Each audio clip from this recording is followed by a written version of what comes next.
for anyone else who ever uses that. All right, if you're ever in Cluthy, room 105, bottom bar that sometimes has a hissy fit. Smack the sound bar around a little and blow on it. Yes, just like the Nintendos. Just watched Mario last night, so you're right up my alley there.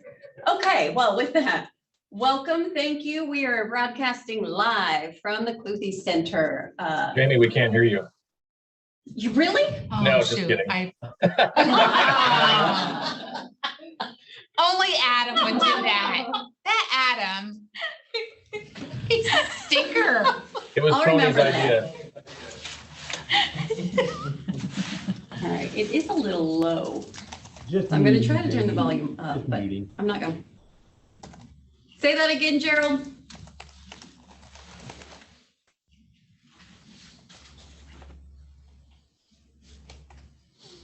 Or, okay, we didn't really catch that, so if you are in a spot where you can repeat I yourself. said, just go ahead and mute Adam. He'll be all right. Uh, Okay. All right, well, thank you all for being here. Since we've ate up a few minutes of time with technology, I am gonna try to jump right into everything. So now, fingers crossed that I know the share screen still works like it did just a little bit ago. It is another Wednesday of WIOA planning for 2024 to 2028.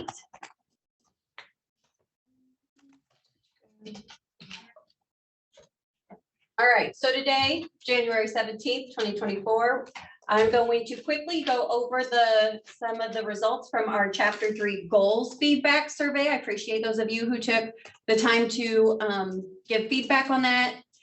I think the average time it took to complete was about 20 or so minutes, which is pretty on par with what I thought. So thank you for that extra time that you dedicated.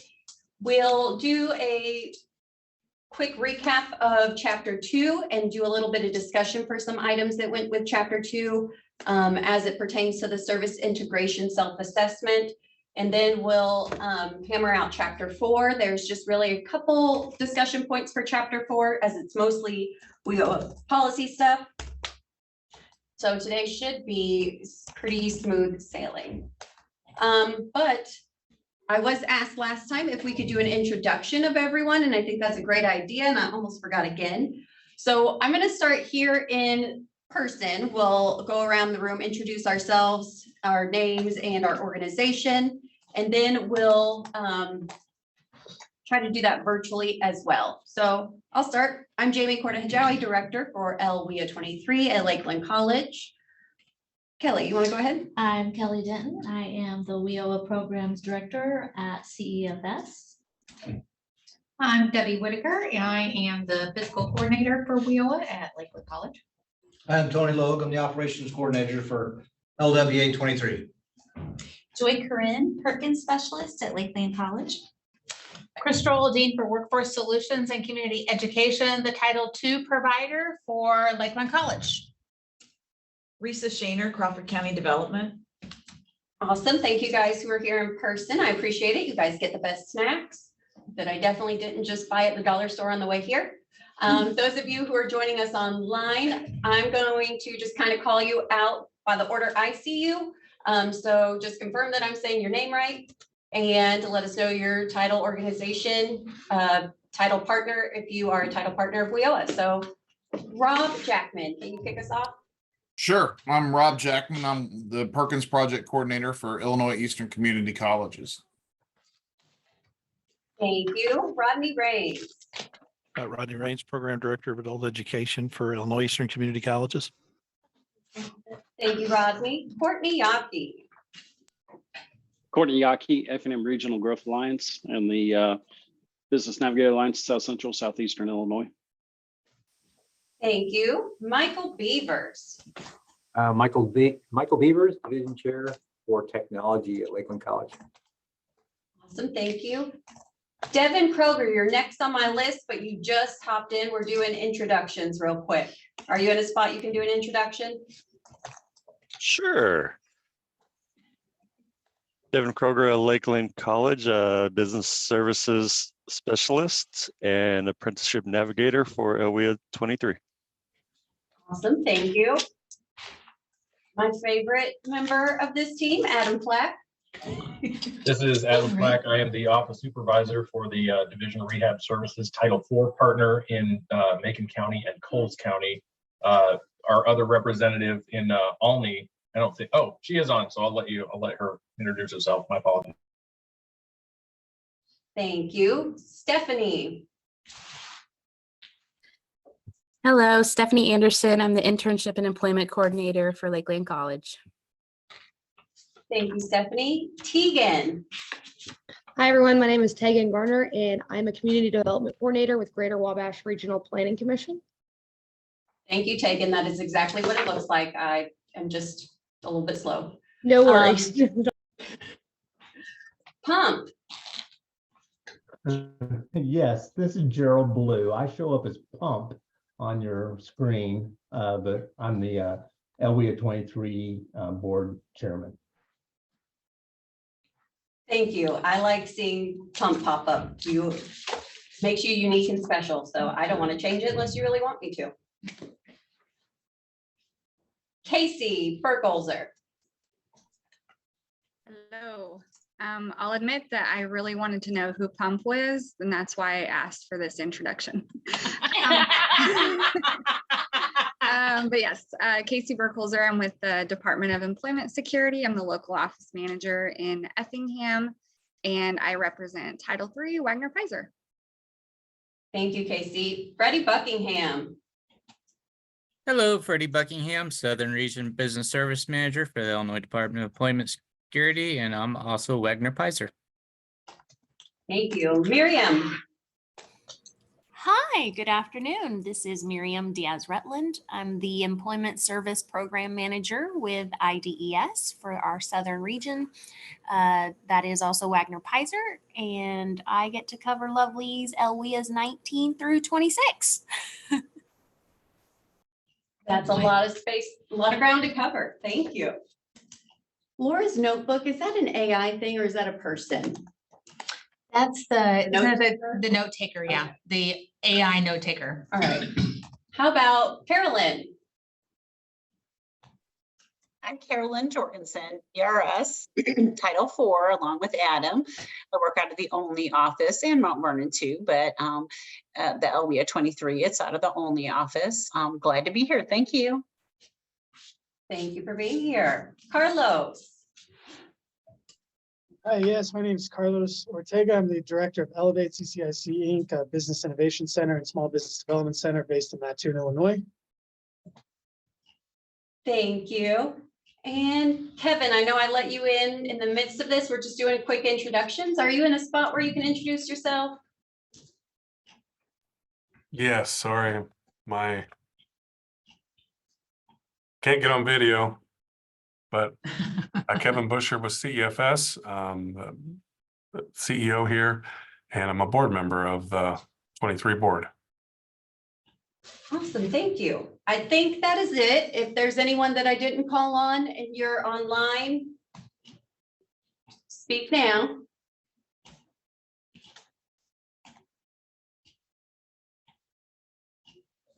All right. Good. So those of you who are joining us remotely, can you see the slide deck that's up that says today's purpose? Yes. Awesome. And do you see us in the room here at Cluthe? Yes. Okay, good deal. All right. So we're back on track. I think I know what I'm doing now. Kinda. It only took a little bit of guessing. A little bit. Fourth button on the side of the sound bar. All right. So my favorite thing to do is just remind everybody what Workforce Innovation Opportunity Act is by now. I feel like you guys could just recite this right along with me, but WIOA is landmark legislation that's designed to strengthen and improve our nation's public workforce system and help get Americans, including youth and those with significant barriers to employment, into high quality jobs and careers, and help employers hire and retain skilled workers. LWIA 23 is the local workforce innovation area, the 13 counties on your screen, but it's also the workforce board, the staff to the board, the service provider. It is us as an entity, us as a workforce system. Boom. Who do we partner with to make up this entire system? It is all of you on the call and more, just about anyone with a stake in the workforce. So that includes adult education, our Title II, Title III, Title IV, economic development, Perkins, career and technical education, employers, labor unions, Department of Aging, TANF, CSBG, everybody. So we'll just go through real quick and recap of the first few chapters. Chapter 1, we looked at the data to decide what our target industries would be, and we've come to the conclusion we will maintain our 5 target industries as we have in our current plan. And I do have some new data that I will get up onto our website, LWIA23.net, for you to look at those in-demand occupations that do not require a licensure, a certain license, certificate, or degree. So there'll be a few more added to that in-demand occupation list when we compile everything together into the plan. For chapter 2 that we discussed last week, I took your input from the discussion and started to break out, instead of just strengths and weaknesses, do more of that SWOT analysis and break them out versus internal and external influences and factors. I'll continue to work on that as well. We talked about our capacity analysis for being able to skill and educate our job seekers, and then our capacity for being able to meet the needs of employers. We talked about supportive services available in the area. So we went through some of the transportation services in the region, some additional services that would help prepare someone get ready for the workforce, the obstacles and barriers they have to overcome before they can even get to training, and then organizations in the area that help with those types of services. So we added libraries and the community organization repository.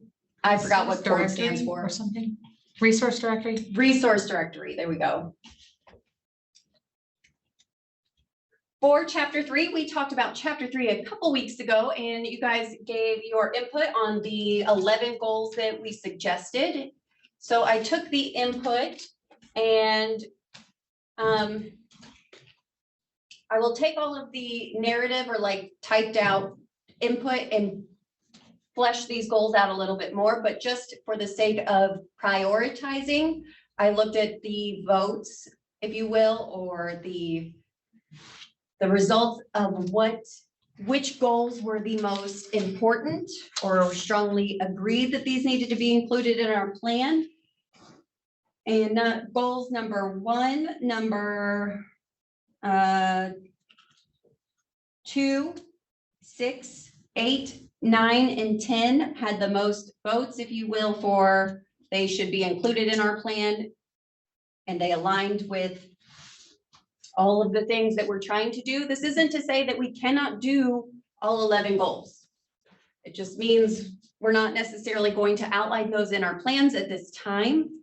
So there's a little less burden on us as far as reporting, tracking, and just kind of that administrative side. We most certainly can still work towards these goals in our work groups, our committees, subgroups, whatever that looks like, but we're just not necessarily held to them to include in our modification or update that we do every 2 years for the regional plan, and then reporting out either quarterly or annually in other reporting fashion. So with that, looking at your screens, looking at goals 1 and 2 that we're keeping, goals 6 and 8 that we're keeping, and goal 9 and 10.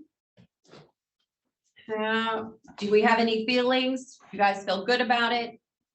That whole system was messed up and we need to do it again, but we don't really have time to. But what are your feelings?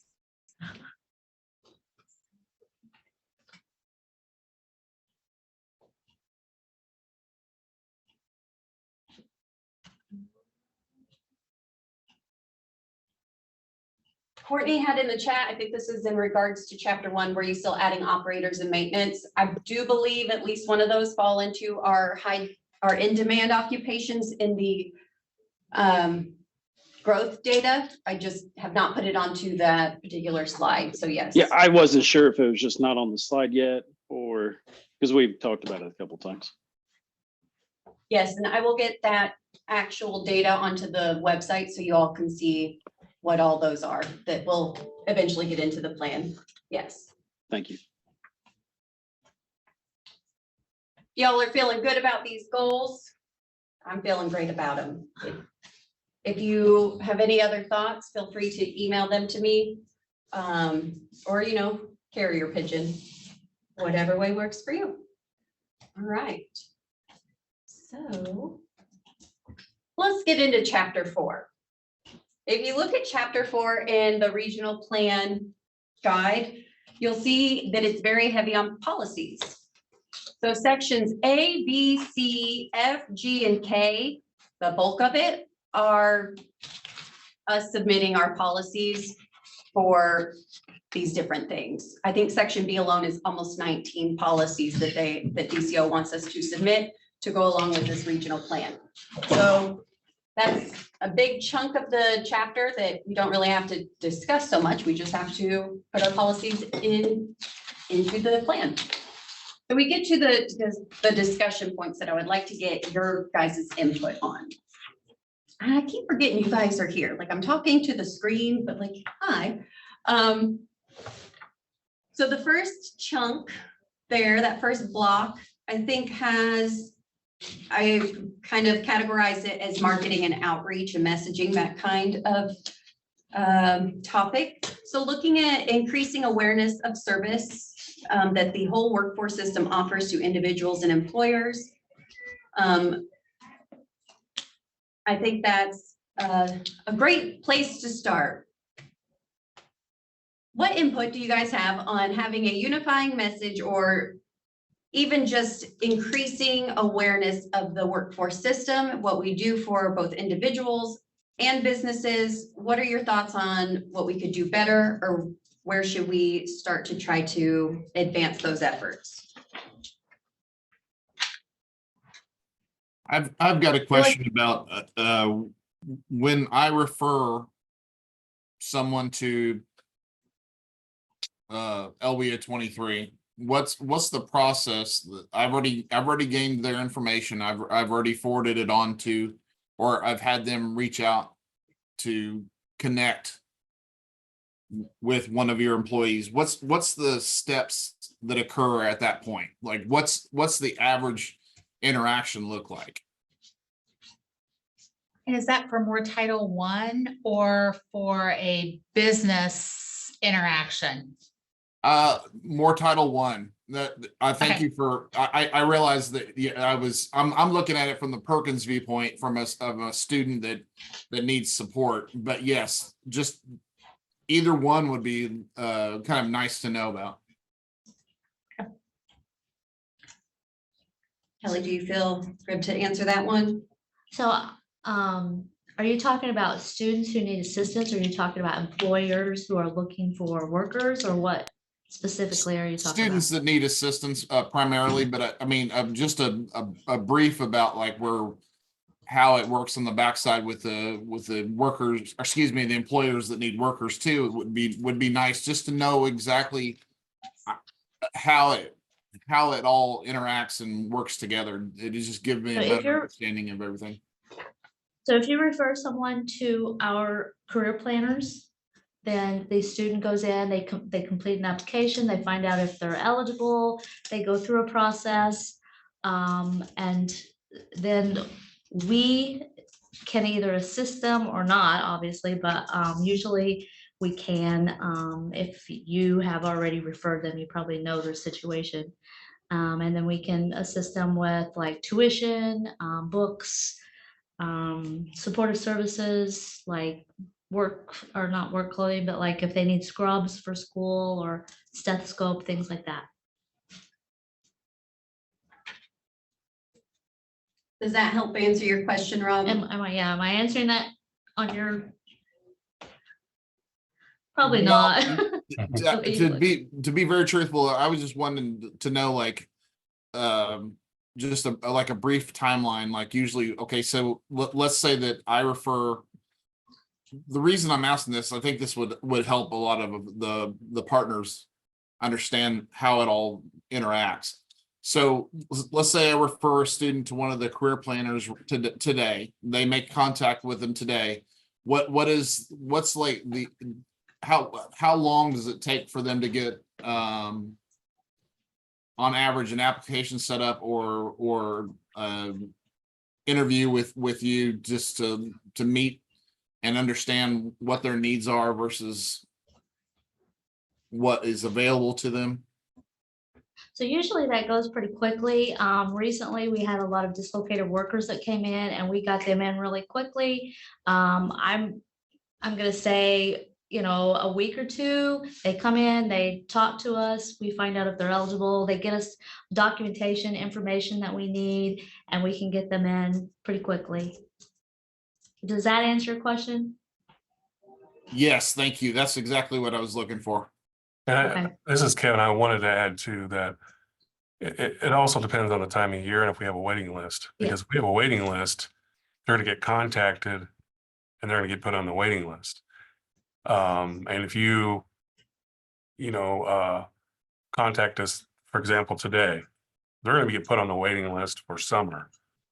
And then if we have money available, they'll be contacted either way, whether to come in and do an assessment, an application, and so on and so forth. So a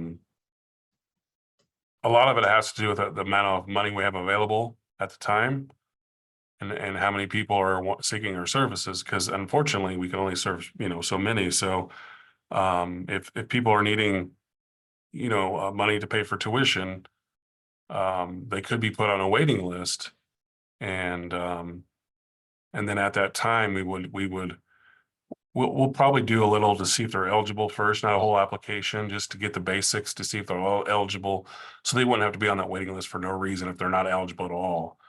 And then we put them on that waiting list, and then once we get our new allocation, then we can open those slots up, and then we contact those individuals before that semester starts. Thank you for adding that, Kevin. Yeah. And then, as far as, the application, there is some assessments we got to do. So it is a lot of work on the individual to go through the process. It's not like they just sign a paper and then we hand them a check. There's, assessments we're doing to make sure that, to put them in that field that they're going to succeed, and then they are, have the interest to go in that program. Sometimes people come in, they have no clue what they want to do, and we give them those assessments to help them guide them to what jobs are available, what programs are available, what the pay is. So there's a lot of career counseling on the front side of it if people don't know what they want to do.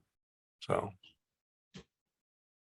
it's using that equity lens to look at the case and manage it on a case-by-case basis. That's correct. So what I'm hearing though is we need to have our partners better informed and aware of our services and what both individuals and businesses can expect before we can make a lot of movement or impact and even spreading the awareness externally. So we have room to work both directions. One-stop operator consortium, I know we've talked about training, cross-training. I think it could be helpful to open that up to not just frontline staff within the one stop, but frontline staff across LWIA 23 who are interacting with individuals and businesses, so that they get that awareness and they get that understanding themselves too.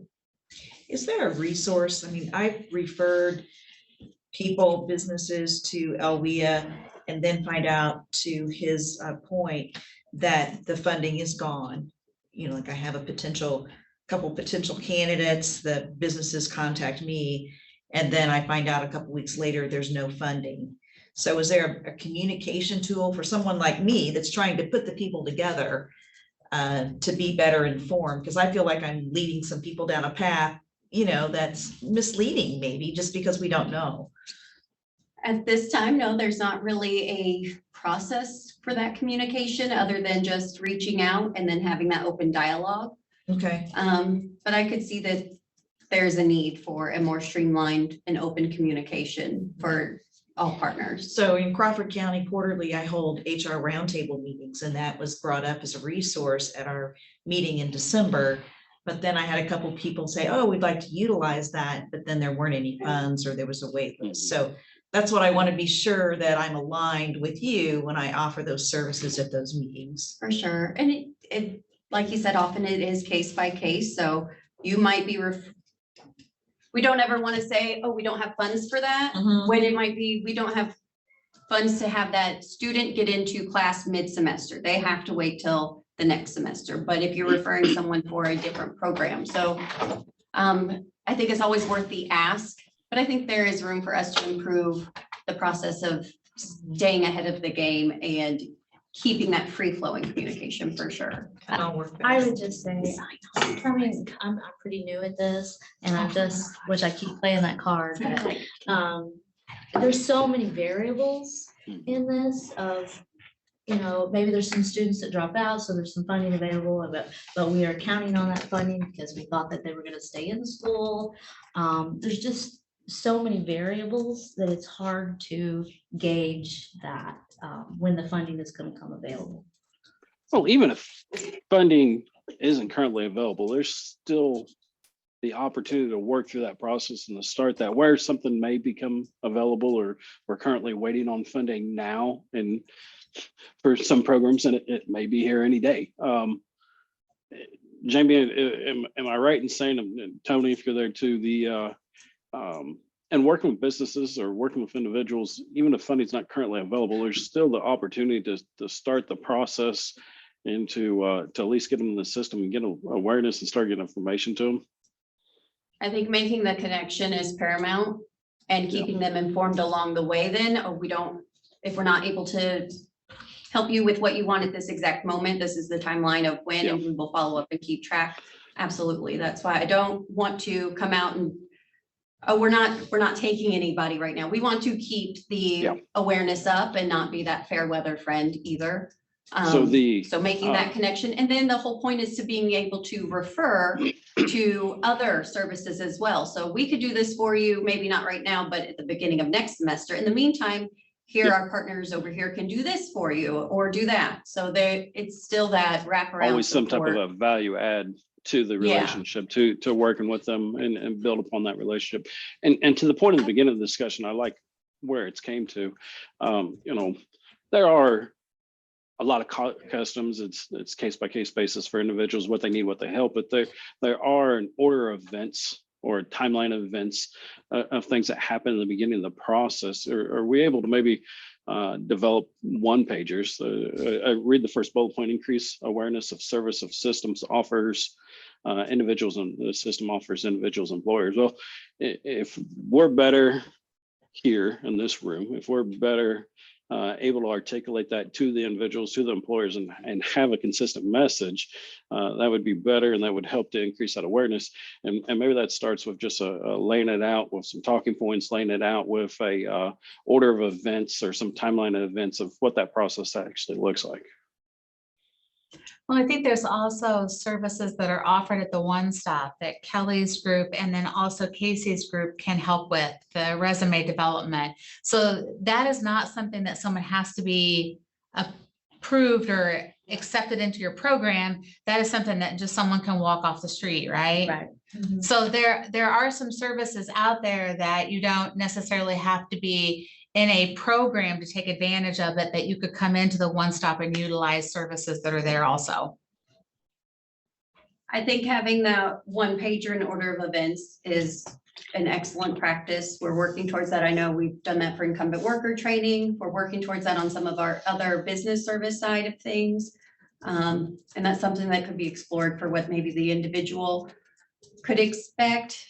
That one's going to be a little bit harder because it is case by case, but I think it's doable to kind of give an idea of the flow of the process. I think it would help people in my role just have a communication tool, right? Something that would inform them and answer some of those questions that came up. Absolutely.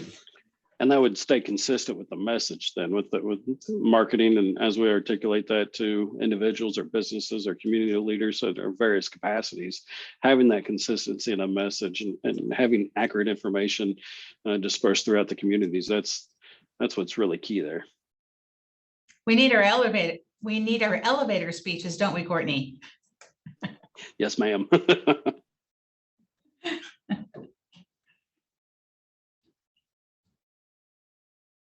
All right, Rob did put into the chat that he understands and respects that it is like threading a needle at times, and in relation to when the potential client reaches out, the funding, the wait list, the application, all of that, there's a lot of moving parts. Thank you. So looking at the second bullet point, marketing methods and messages for prior learning assessments. I've marked this in my notes as something maybe Title II or career and technical education or higher education could help with, because prior learning assessments is capitalized in our guide, but I'm not very familiar. I think I get the concept and I could assume I know what that means, but is there something in particular the prior learning assessments mean? Is it a like marketed type test that's flat across the board? Is it some sort of documentation that's expected? And then how can we as a service system help to market the availability of prior learning assessments? So as far as Title II or higher ed, community colleges are going to have some sort of policy that is about prior learning credits or prior learning assessment. So if they do a CLEP, which is just they can take a specific test and get a certain amount of credit hours for a specific class or group of classes. But the same thing would be true if they have military experience, if they have a portfolio that they put together.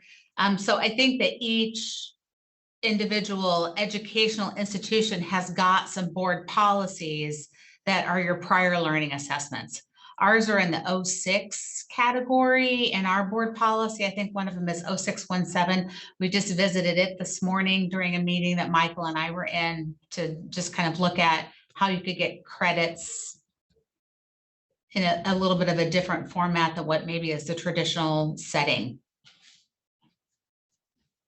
I don't know if that answered the question or not, but there should be board policies out there. So what are your recommendations or ideas on how the system can help market those types of resources or assessments are available in higher ed? I think it'd be Would it be the same thing that we're talking about, just understanding what each of the partners has to offer, trying to streamline that message and being willing? The higher ed has the opportunity, because people used to call it the governor's degree or the governor's board degree that was at Eastern, where you could show your prior learning. So maybe you have worked in sales for 20 years. You could show your portfolio of the different professional developments that you've done and the different trainings that you've done. And then there would be a group that would review that portfolio and then say, we're going to issue credit for these 5 classes and require these 6 classes to be able to graduate with the governor's degree. I see Joy nodding her head. Does this sound, yeah? A bachelor's degree in liberal arts. Yes, that's what it was called. I think it was the governor's degree like a long time ago, like back in the day. So in this case, it sounds like that almost is something that would be awareness for your service providers, but more up to the community colleges to market based upon their individual policies. Yeah, yes. Okay. Sorry, I'm late. Yeah. Thank you for being here, Bonnie. Sorry, I'm late. I appreciate you being here. Yeah, I think what we're trying to get at with this whole marketing and awareness is Illinois is a little bit different than other states in that all of these workforce partners are under the same system. So they all have this very consistent branding and marketing and messaging across all partners. We because WIOA allows, for local control, and Illinois has decided like they'll just pass on that local control. And because all of these different agencies that are involved with WIOA are under different leadership, different umbrellas, our messaging isn't quite as clear. So I can talk about LWIA 23 and the WIOA services, and then Rob can go talk about the WIOA services too, but it doesn't connect with the people or the businesses that we're talking to, that we're working together and we're doing the same, we're working towards the same goals. So how to just raise awareness that this is a group effort, that we're all working together, and it's a very valuable resource in Illinois and in our area in particular, but the messaging is not consistent. There's a disconnect. There is a disconnect. So we talk about title partners, and nobody knows what Title II means except for the Title II provider. They're the only ones that say, oh, I know what Title II means. Yeah, and that, took me a while to remember what all our titles were. And there's a Title V that sometimes counts as a title, but sometimes I don't see it in there. So the W in WIOA stands for some things are weird sometimes. So it is taking all these different agencies, all these different organizations with different branding and different services, and throughout our region, having different, influences and different populations, and trying to streamline that. And that's hard. And I think it's a bigger discussion than what we can solve right here in this room today. But knowing that I think subconsciously I may have known that there was this prior learning assessment opportunity. I think I knew it as like life experience or work experience or something to that effect. I think it's step one, but then step two is what is similar amongst all the partners that offer that, so we can have this consistent message. And then depending on which partner ends up providing that service to that individual or that business, then customizing then for those details or those specifics for that particular institution. So again, like I come back to, even just internally within our own system, we need to have better awareness of what each of the partners does, can offer, provides. And that's something we'll have to balance with also just spreading that awareness externally as well.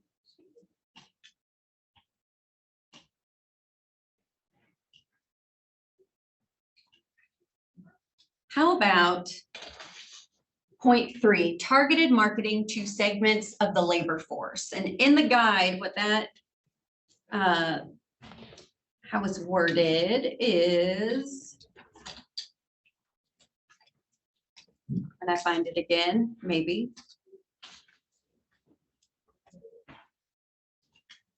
I'm looking in chapter 3, it's not even the right chapter, Jamie. Okay. So in the guide, how targeted marketing will be used to reach various segments of the labor force, such as mature workers, underemployed, those who may not require extensive education or training to qualify for jobs, but then also those younger job seekers that don't have a plan for their post-high school career. What will the system, the whole workforce system do to increase or to begin targeted marketing, targeted outreach to different populations of the labor force?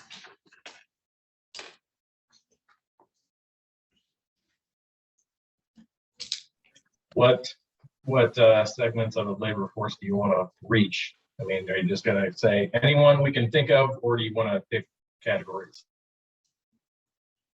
In particular, in the guide, it's listed mature workers or underemployed. So those who probably already have the skills and just need to be connected to the in-demand occupations, but then also the segment of younger job seekers that do not have a plan for their post-high school career. Are there any of our partners who are already doing some strategic outreach to those two segments? We talk about youth. Title II, well, I don't know that we necessarily do targeted marketing toward youth, but that is a population that we serve, 17 and above, in our GED classes, and then also refer them to Title I as they're looking at continuing their education. So we have a transition coordinator that helps them fill out college application, helps them fill out job application, helps them do their financial aid paperwork. Like she sits down and does whatever the student is expressing to them. So I don't know if we have targeted marketing, but that's a group of individuals that are sometimes underserved or underrepresented in our communities. Someone who's not finishing high school. We also do those career fairs with the high schools and junior highs. And I know Scott's working on a couple for this year too. So those are we're starting to get more and more into those. Yeah, actually, I was gonna hop in kind of the same thing. Freddie, we did have that really big hiring event, or not really hiring event, but it was more like a resource fair for our Hire the Future is what we call it in-house, which is like the 16 to 24-year-olds. And we had something like 12 high schools that showed up, Freddie. So I those, our region, as far as Freddie and I are concerned, it's a little bit wider spread because we cover so many LWIAs. But if that's something that we're already doing in a couple of our LWIAs, that's something we're at least attempting to do throughout all of the LWIAs. So there's that at least.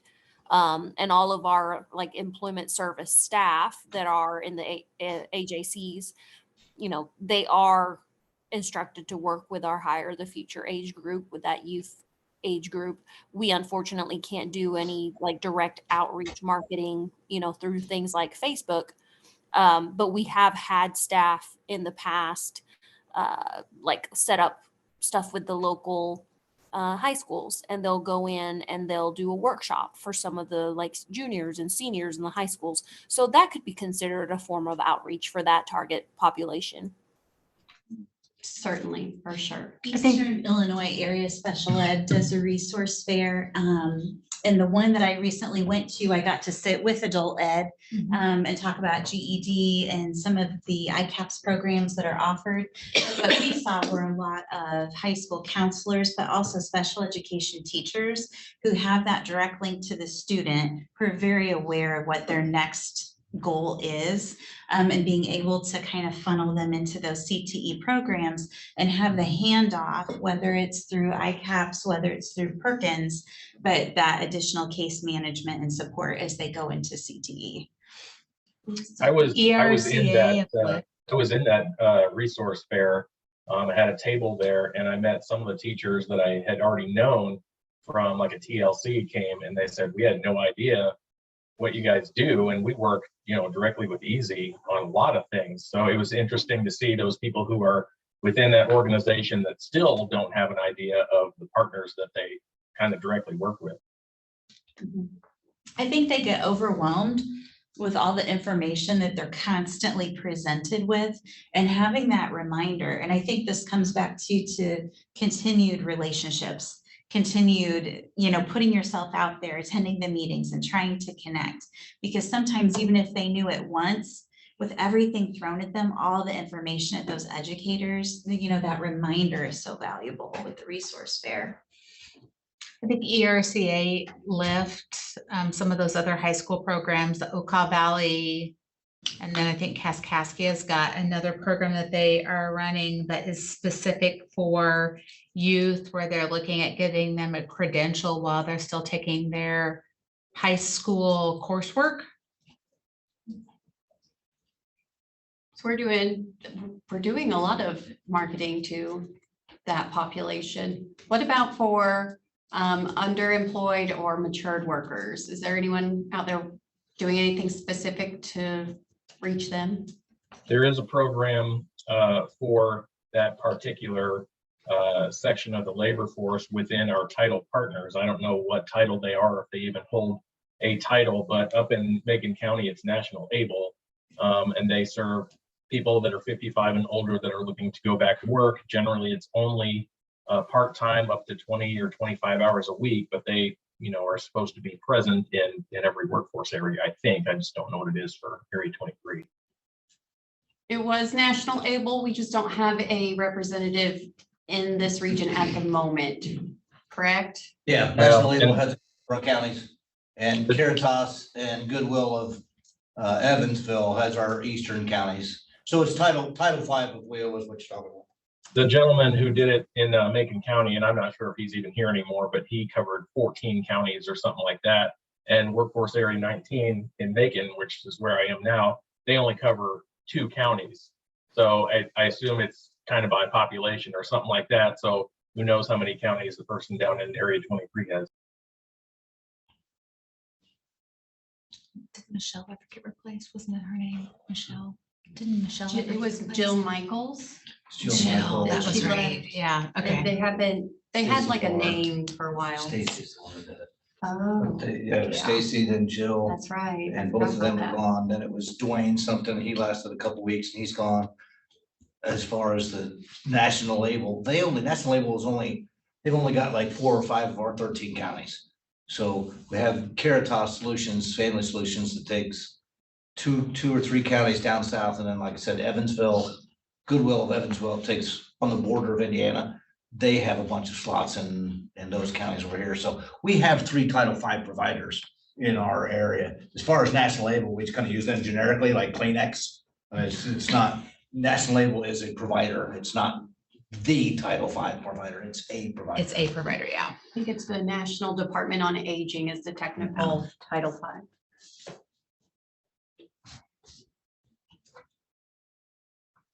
So I'll reach out to Caritas and Goodwill and see what they do, how they're doing their outreach. They've got, that'll be in the MOU as well, just like that time we talked about earlier, that section 7 of what everybody's services are. We might want to take a look at that. So in first. that, does that tell what outreach activities they do? It might, I mean, it depends on what they have in there. I haven't read specifically their things lately, so, but that might be something to take a look at before we reach out. All right. Well, how about this second category then? I feel like really is very specific to our Title II, or again, possibly higher education, career and technical education partners, but there's some points on developing career pathways and co-enrollment. There's points on improving activities leading to post-secondary credential, and there's point on scaling up the use of integrated education and training models, AKA ICAPS programs. So let's start with the first one. And in the plan, it is asked, how is the local board supporting these strategies to facilitate the development of career pathways and co-enrollment in core programs?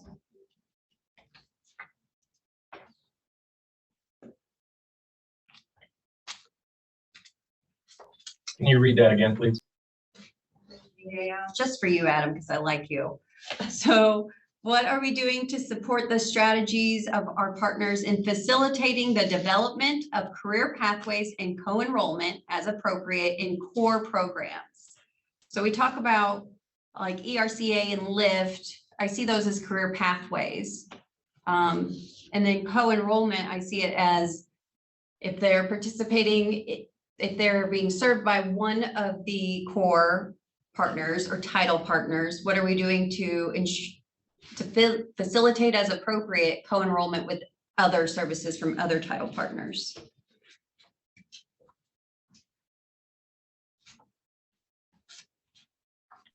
Sometimes you can't, you can co-enroll, but sometimes multiple partners can't pay for the same service because it's simply because it's the same service. So the state, on our behalf anyway, would ask, why are we paying for it if another partner could pay for it? Title II can co-enroll. They could be co-enrolled in Title I. They could be co-enrolled in Title III, 4, 5. So Title II, at least from my perspective, we could definitely co-enroll individuals and do co-enroll individuals in multiple or 2 titles. And developing the career pathway really is the ICAPS, or the integrated education and training model for Title II. Would they count the Career Bridge courses that we do for some of those things for that too? I would say yes. Does Career Bridge mean something different than ICAPS? It's a little bit different on the adult ed side, but it really is giving someone the tools. You're putting them in a class that gives them exposure to the career. It'd be more like a career exploration. Is that how you would describe it, Rodney? Yeah, and actually just went to a Transitions Academy thing here a while back, and how they explained it. The bridge courses, we have Career Bridge, we also have manufacturing, healthcare, and a TDL bridge as well. We don't have enrollment in those. Our Career Bridge is the one that we have a lot of enrollment in. The Career Bridge is a much broader look at that, and then the ICAPS drills down to specific programs. And we have a welding ICAPS where they enroll in welding and the GED at the same time. So I think the bridge just kind of covers more of all the skills that they might need and start to consider what areas they want to go drill down into. And we had an adult education director meeting yesterday where they talked about our ESL participants being in a bridge course to help them understand what some of the career opportunities are for someone who English isn't their first language. So it does open up some opportunities for individuals across different sectors. That is awesome. See, look, I learned so much more about our partners right here in this meeting. So this is a great awareness activity, right? So career bridges. I'm trying to look, our current plan does talk about offering IET models. It just IET and ICAPS is the same thing. You do it. ICAPS is the Illinois version Yes. of IET, which is the national thing. Yes. What does ICAP stand for again? Integrated Career and Academic Preparation System. This one. Awesome. You get an A today, Rodney. It means ICAPS, Jamie. Come on. Yeah. It means an I with a cap on top of it.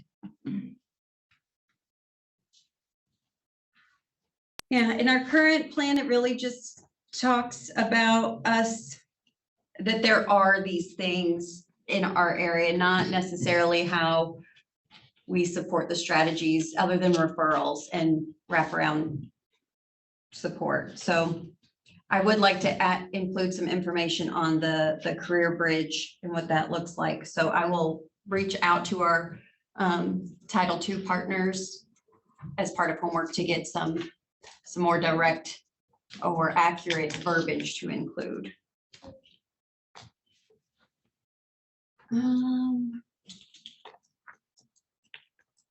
I feel like I have a decent grasp on that now. Is there any other, let me check the chat because I think we got.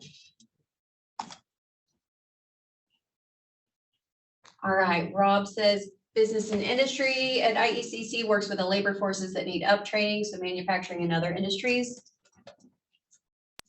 Well, I That guess was you do that referring back too. to the targeted marketing to segments of the Yeah. labor force. That's where I was bringing that up at.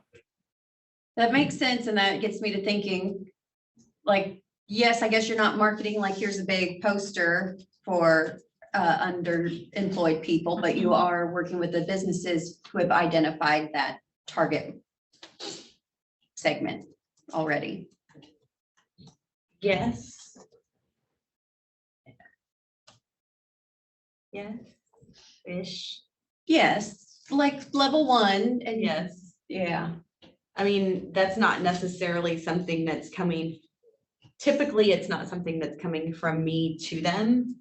It's more them saying, I see this problem. Help me fix it. And then going that way. So I don't know necessarily if that matters or not where the original driver is from, but. I think it's important for us to know like how it's working right now. And then to see if there is room to be on the other side and market it outwards. And I mean, really, when you think about it, if I'm talking to a business who is saying that their team needs more skills, and then I tell them about Right. Center for Business and Industry, either at Lakeland or IECC. That is outreach. And that is me being the driver versus you. So just making sure again that we have that common consistent messaging. I also wondered about, I mean, I know this is obviously going to be a younger student that's not necessarily enrolling anything, but as far as developing the career pathways and targeted markets, like the programs we run for teens with tools and what we're looking at for this summer, I know those are not people who are currently enrolling, but it is career exploration. And it is giving them an opportunity to understand the availability of careers in there. So it's like pre-lift and IRCA, basically, and those programs are expanding, particularly in the target market. So I feel like that's something, if you feel like it's applicable, that maybe we should include. I do, because career exploration is part of the career pathways.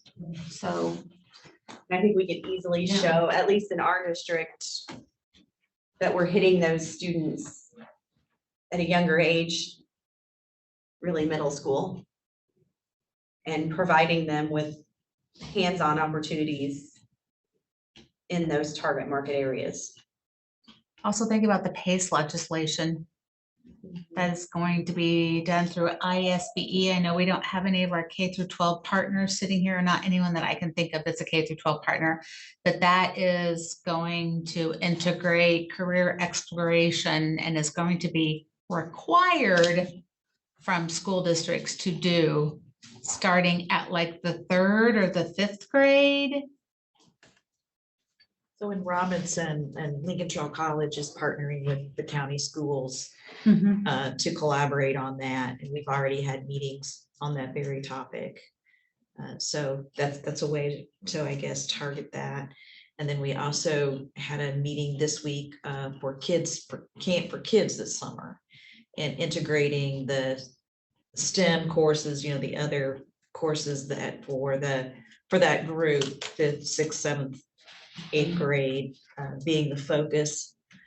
I know President Ambrose is looking at programs that have been done across the district and the strengths in each one, and what can we do to pull those to Robinson in creating a pathway for that this summer.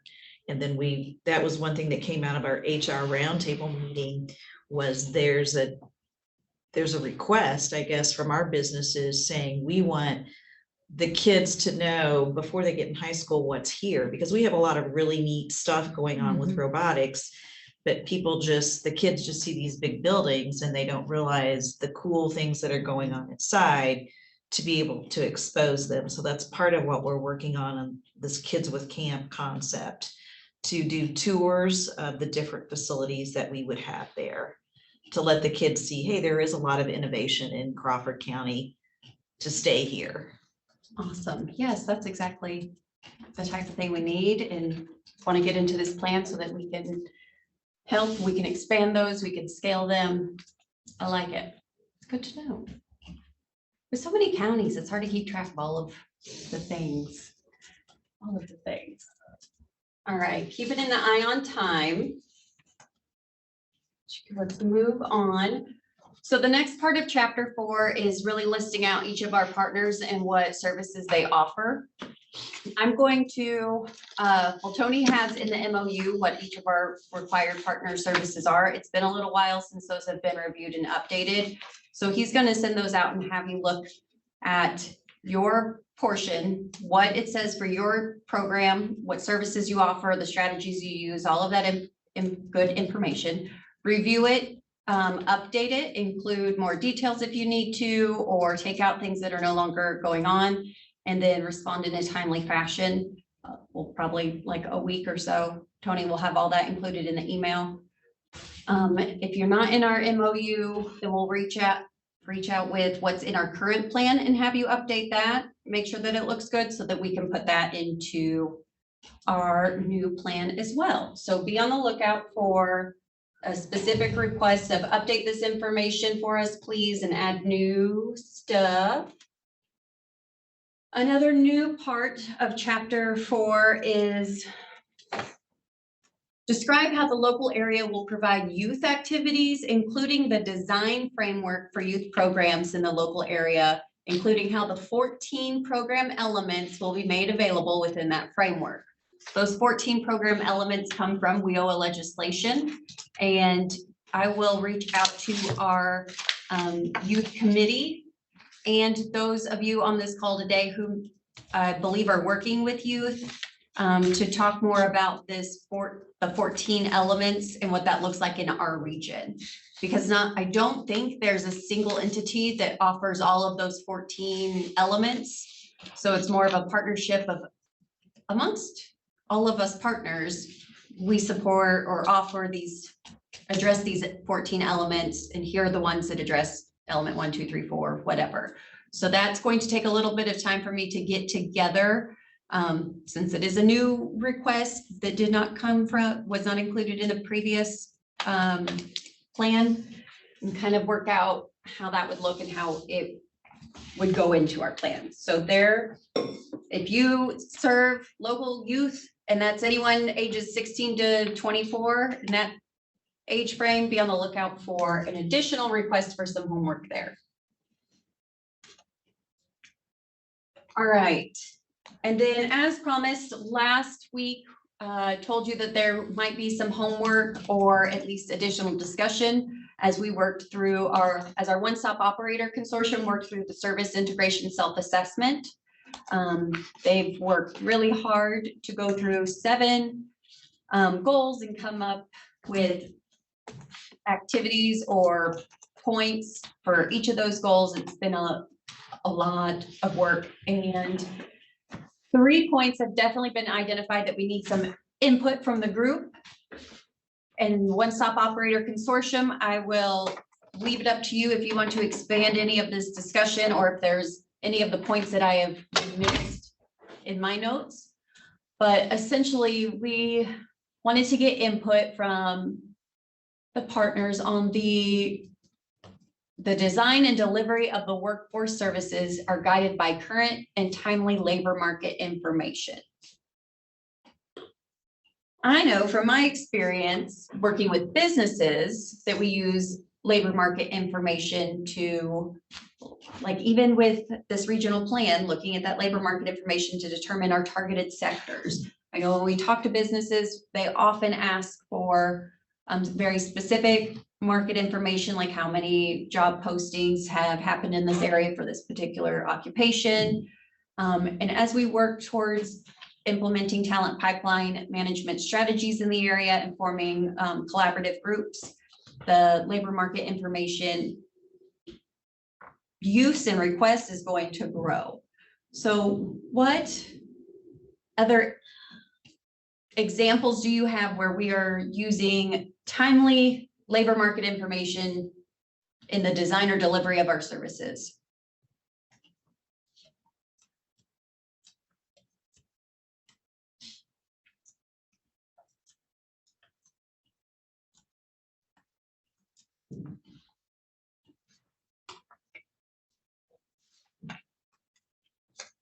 And even from the individual perspective. I mean, I'm not gonna build a program if labor market data doesn't support it. We don't want to prepare people for jobs that aren't here, right? Correct, that are not gonna exist 5 years from now, or the demand is projected to go down. I mean, I'm certainly not gonna take the time and effort required to develop a training program or an accredited program either way. If, you know, I mean, if that data doesn't support the building of those programs. I like how you think. I feel like that's. I also use the data to practice. sell. You know, to sell some of my programs, particularly on the apprenticeship model side of things, when I go out and talk with business partners about, you know, their need for maybe drivers. We just went through this with Career Academy and creating a statement for the relevance of the dual credit CDL program. I mean, I put a lot of labor market data well, I put a big link in there, whether they look at it or not, it's up to them, but, you know, I mean, we're not just out willy-nilly being like, oh, hey, this program sounds fun. And that's one way I use it, but I do also use it to sell. That is very true, and I hadn't thought of that, so thank you. That's a, I mean, data tells a story, and it's important that we're prepared to use data to inform our customers, right? So in the instance of business, if they come to you and they want some training and it doesn't make sense, that they're either getting that reality check with the data or you're showing the data to support them. I like that. And I feel that for at least all of the career and technical education partners I work with, that you guys all use data to inform what kind of programs you're developing, doing DACOMs, developing a curriculum to make sure that the actual curriculum is still aligning with the needs of the workforce. And that might not be necessarily numeric data, but that narrative, that anecdotal, this is what we need. And this is what we're seeing as well. How else are we using data to design our services? We don't, I mean, obviously, we're not going to have our customers go to school for something that's not, you know, growing or So you're not gonna let them be underwater basket weavers? exactly. What? That's my favorite one. That's gonna be my business I start when I leave here. I'm gonna start an underwater basket weaving business, and I'm gonna need to hire a lot of people. And I'm gonna have the new data. So you guys will develop that program and you will put people in it. You gotcha. Any other examples of how we're using data to inform our delivery? I keep forgetting about the chat, sorry. All I right. know what screen to look at. Those of you who have to leave, I understand, no problem. Thank you. All right. Then how about? Jamie, I will say that IECC has dedicated a lot of time and energy into using the career coach by MZ. It's those links are on most of the landing pages for programs. And then also too is the advisors and faculty will push that to a degree with a potential student that's looking for a career. So we like you said, you know, the data tells the tale. Like we also look at that and make sure that there's going to be, like you said, a placement or a job for that particular student whenever they complete the project, the programs. But we push that pretty heavily, which is career coach, and those widgets are on, I'd say probably 80% of our landing pages for our programs in general. Awesome, thank you. This is why these discussions are helpful, because sometimes I know things, but I forget that I know them. And sometimes I don't know anything at all. So I appreciate that. That is a very good example of how CTE, career and technical education, is using data. It makes so much sense. All right, what about the next point is service integration will seek employer input to ensure the pathways, investments align with the needs of employers, and my typing skills were not on point with this particular slide, and prioritize career pathways that align with future employer needs. So I think that already we started to delve into that one. One-stop operator consortium, are you feeling good about the information we're getting for the assessment? Yeah. The Tech 2-Day program that Michael Beavers has is constantly seeking the employer input on if they feel like the students have the skills that they need for the days that they're working for that employer. Really, any of the advisory committees would fall under that.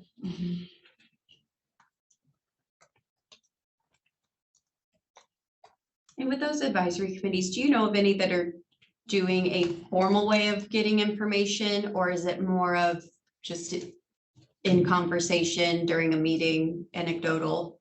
Or is there like a structured survey process or feedback process? I do think there's some that have done like more of a formal survey, but I don't know that I know what they're doing with that data once they receive it. Are they comparing it with labor market information? Are they sending out follow-up surveys? Are they making changes to the curriculum? I think that is all based upon whatever the coordinator at the educational institution decides they want to do. I know mine's more relationship based, so again, like we started an apprenticeship program. We're modeling that, you know, we're regularly and constantly checking in with the apprentices to ensure that they're learning the information that they need to be able to do the job. But then we're also regularly checking in with our employers to make sure that we've selected the correct coursework, that the coursework's still relevant, those types of things, but there's not necessarily a formal process for that we go through. It is more maintaining and I like it. Okay. keeping those relationships in place. Keeping that open dialogue and fostering that, that rapport so that you are getting valuable input, actionable input. Awesome. And then current and timely labor market information informs career planning and sector-based initiatives. I think we've already gone into that a bit too with the program advisors are using that at the colleges. Then even Bonnie and CBI, I'm sure, are using that for advising the businesses on what they need.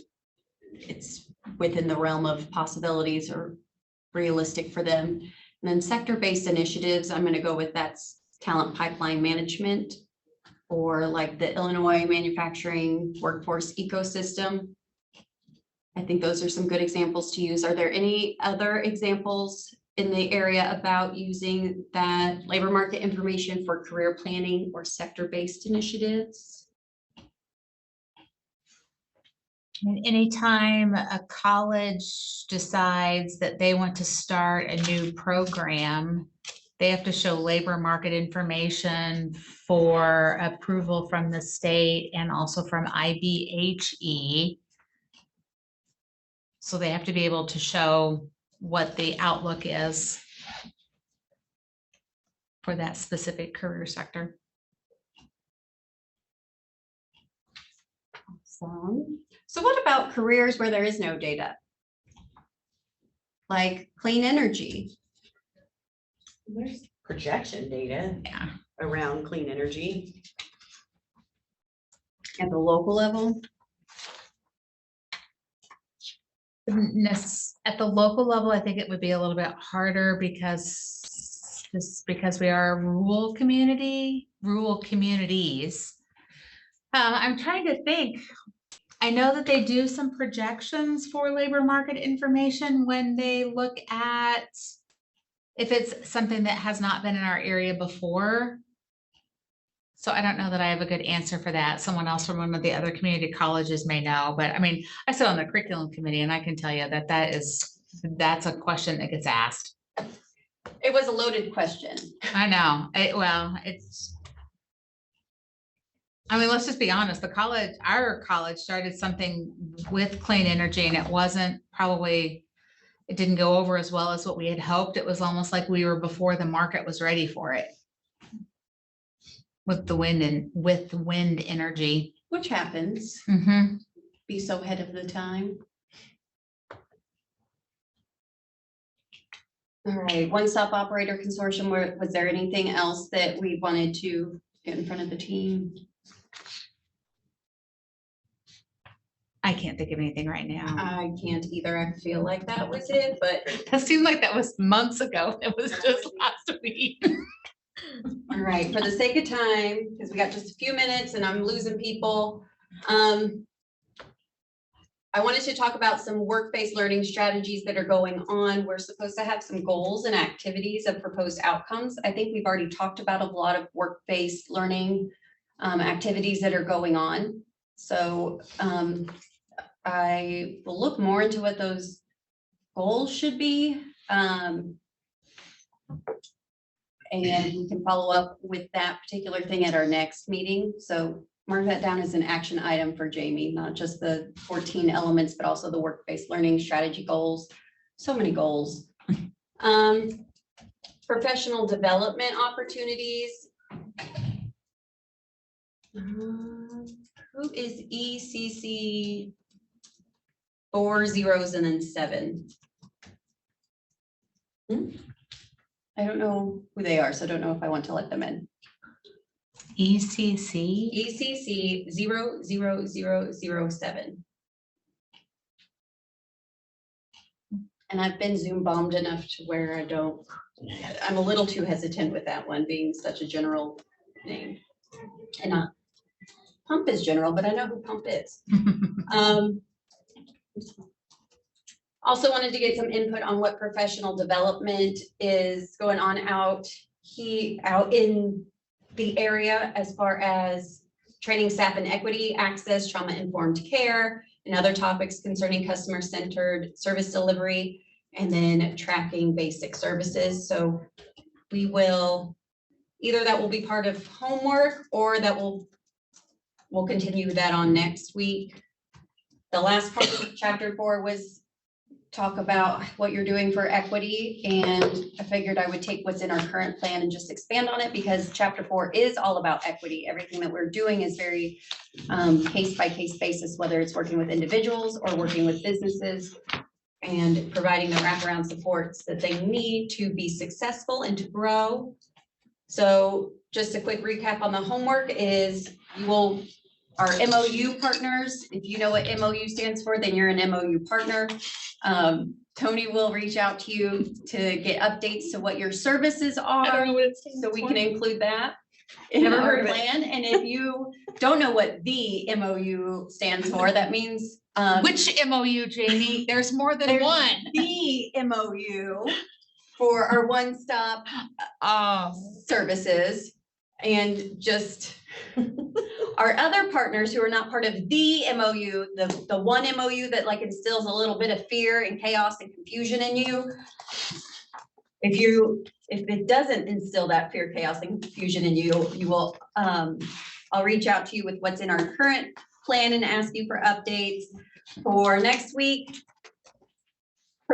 Check out chapter 5 and 6. If we can get through those last talking points from chapter 4, I want to try to cover chapters 5 and 6 next week because they are smaller and they are very Title I or workforce board specific.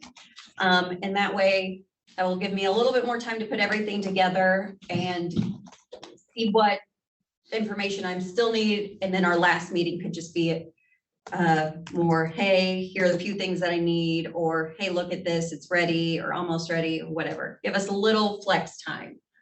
So chapter 5 and 6. 5 and 6 in the current regional plan and in the planning guide. Here's a refresher on the timeline. We're almost through Planuary. We are halfway there. But we do need to have this ready to go. The whole plan ready to post for public comment by February 14th. Here, the next meeting will be on the 24th, next Wednesday. That will be at CEFS in the boardroom, like the first couple meetings. And then we'll meet again on the 31st, if we need to. Probably will at least need to touch base, if nothing else. Again, regional planning resources are available on our website, lwa23.net/regional-plan. And that's my contact information. And because we're grant funded, we have to put this out there. We are a proud partner of the American Job Center Network and the Illinois WorkNet Center. So with that, any parting thoughts, questions, concerns? Can I do one reminder? Reminders. I'll accept reminders as well. Don't forget the Unified State Plan is out there for public comment until January 31st. So if anyone wants to go out and spend some time reading the proposed Unified State Plan and make any comments, please use that as a time to just think about all the great things that the Unified State Plan has in it. I double checked, our link on our LWA23.net website is active to go to the Illinois Unified State Plan, so you can see the draft and know how to submit public comment as well. Thank you, Jamie. Anything else? All right, we got the action items. I'm doing 14 elements and work-based learning. Tony's sending out MOU narratives. I will send out those who are not MOU narratives. And then prepare for next week by looking over chapters 5 and 6, please. All right. That. Thank you so much for your input, your help, your assistance. I appreciate your time. I will see you all next week. Have a wonderful day. Thank you. Sorry, that should not be, that should have been a warning. Oh. It's loud.